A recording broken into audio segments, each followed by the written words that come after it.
Bismillahirrahmanirrahim. Assalamualaikum warahmatullahi wabarakatuh. Berjumpa lagi pada mata kuliah anatomi tumbuhan dengan materi vascular tissue atau jaringan xilem dan phloem oleh saya sendiri, Najah Soleha, MPD. Jaringan tisu atau jaringan vaskular yang bisa kita sebut dengan jaringan pengangkut memiliki 3 jenis, ada yang xilem, phloem, dan cambium. Xilem yang memiliki definisi untuk mengantarkan air dan mineral terlarut ke atas dari akar menuju tunas. Sedangkan phloem sendiri yaitu mentransfer gula yang merupakan produk dari fotosintesis dari tempat pembuatannya, yaitu yang biasanya di daun, ke tempat yang membutuhkan seperti akar dan tempat pertumbuhan, yaitu daun dan buah yang sedang berkembang. Kalau kambium ialah lapisan dari jaringan meristematik pada tumbuhan yang sel-selnya aktif membelah dan bertanggung jawab atas pertumbuhan sekunder tumbuhan, yang mana kambium ini ditemukan pada batang dan akar. Sedangkan xilem yang dibentuk oleh kambium pembuluh itu disebut dengan xilem sekunder. Nah, perbedaannya di sini yang jelas pasti sudah kalian tahu bahwasanya kalau xilem itu ialah dari akar menuju tunas, sedangkan phloem ialah dari daun ke akar. Kemudian tubuh tumbuhan itu tersusun atas berbagai jaringan sederhana dan jaringan rumit. Nah, jaringan pengangkut ini adalah termasuk daripada jaringan rumit, yaitu xilem dan phloem yang merupakan jaringan rumit yang terdiri atas berbagai tipe sel.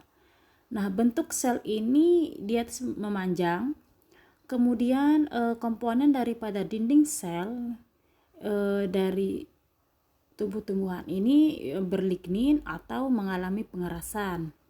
Sedangkan untuk jaringan xilem itu berupa 2 pembuluh, yaitu trakeit dan trakea.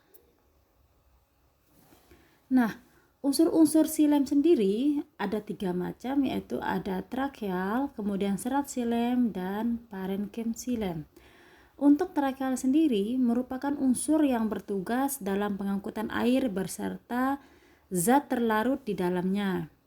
Dengan sel-sel yang memanjang, tidak mengandung protoplas atau bersifat mati, kemudian dinding selnya yang berlignin, mempunyai macam-macam noktah. Dan unsur daripada trakeal ini terdiri dari 2 macam, yaitu trakea dan trakeida. Sedangkan untuk serat xilem sendiri, sel panjang dengan dinding sekunder yang biasanya berlignin. Kemudian ada 2 macam serat pada tumbuhan.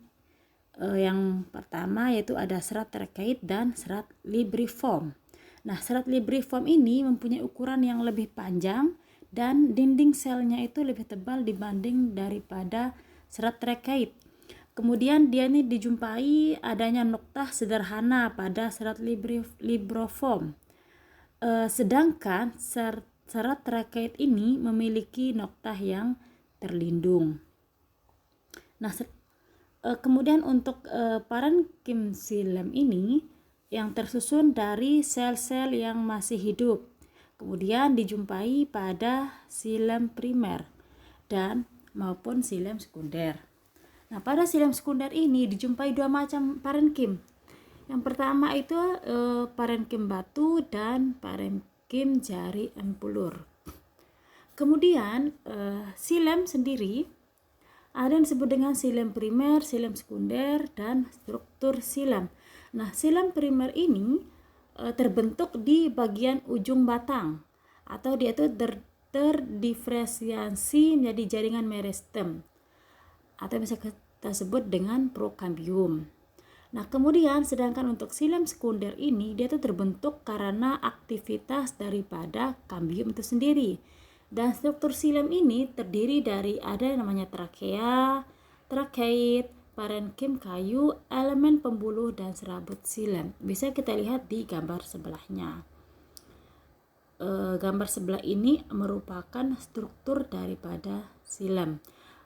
Ada trakeida, serabut silem, parenkim kayu, dan elemen pembuluh. Elemen pembuluh ini adalah trakea.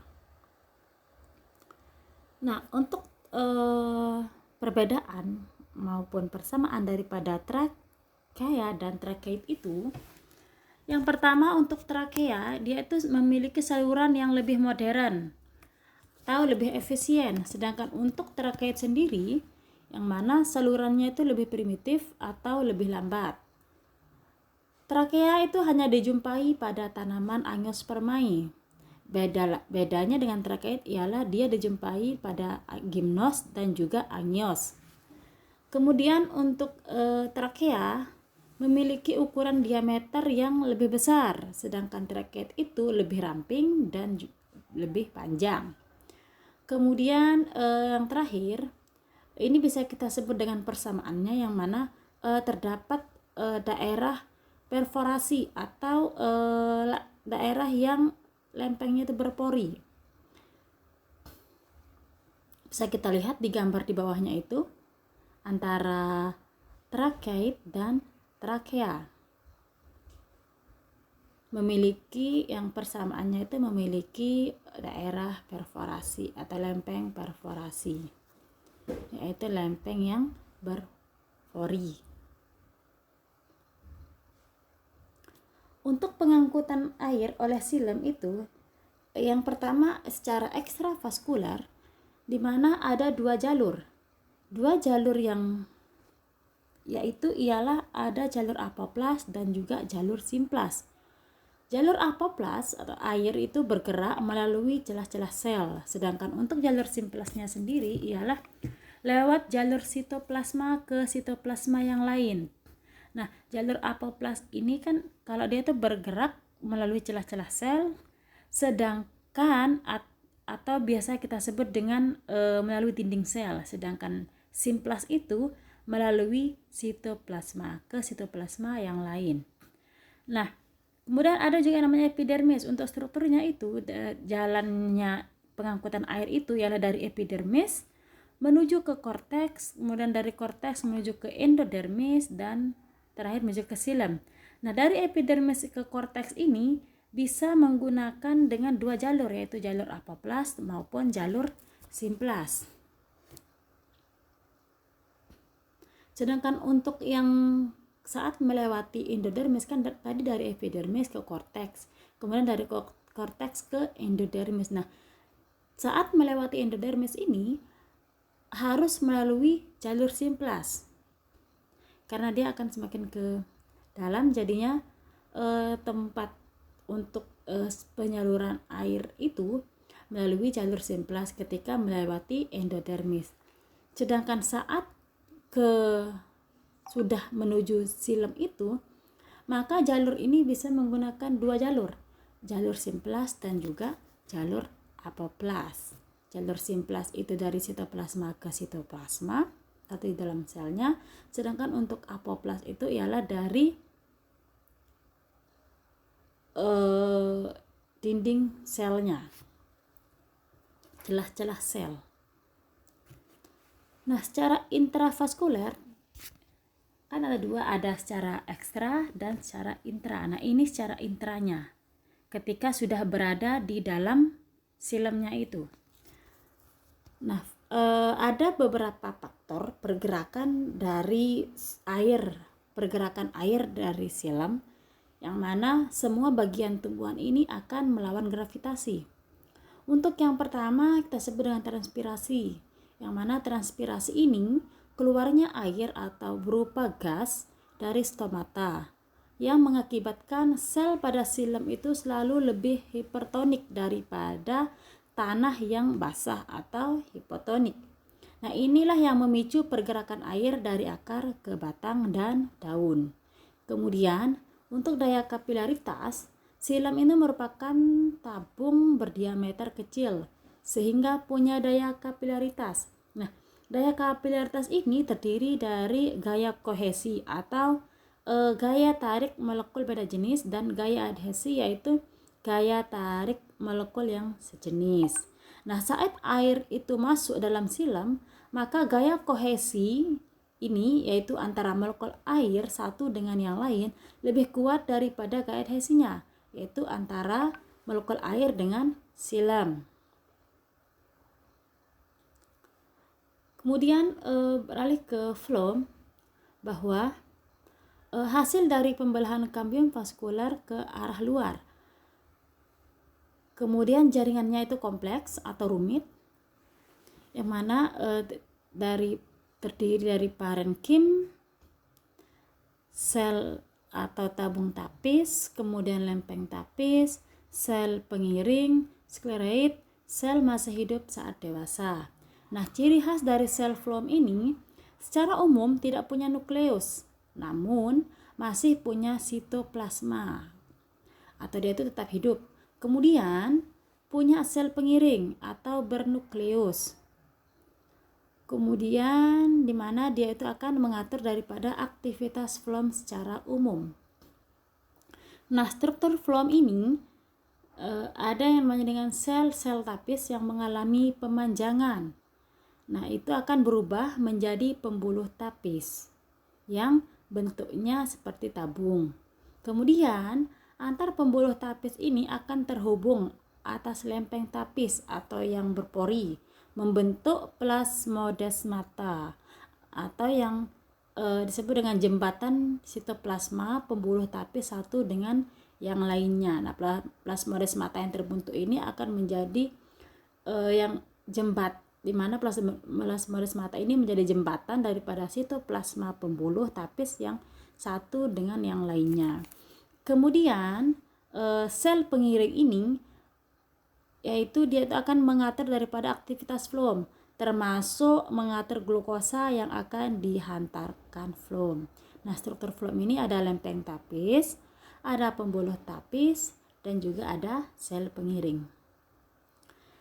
Kemudian untuk tabung tapis, ini bisa kita lihat unsur-unsur phloem ini, ada tabung tapis, ada sel pengiring, serat-serat atau serabut phloem, parenkim phloem, kemudian sel albumin pada gimnosperma.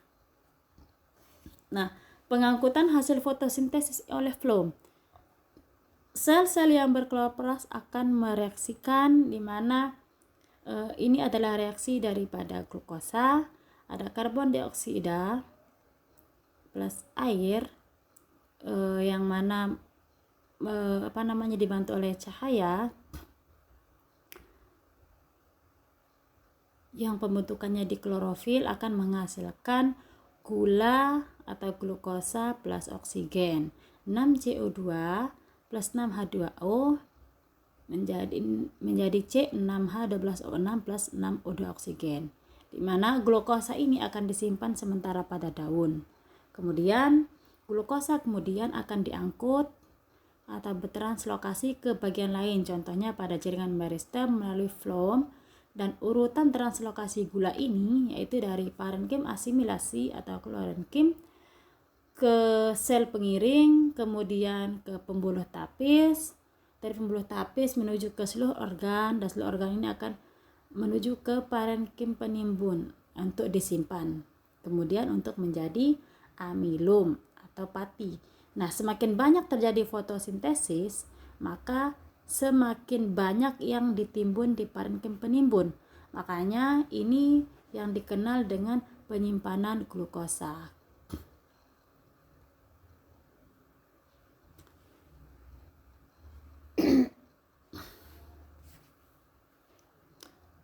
Ini adalah perbedaan dari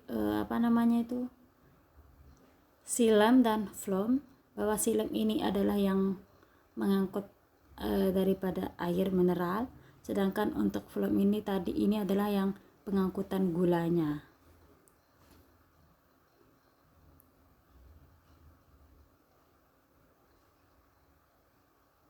Terima kasih dan wassalamualaikum warahmatullahi wabarakatuh.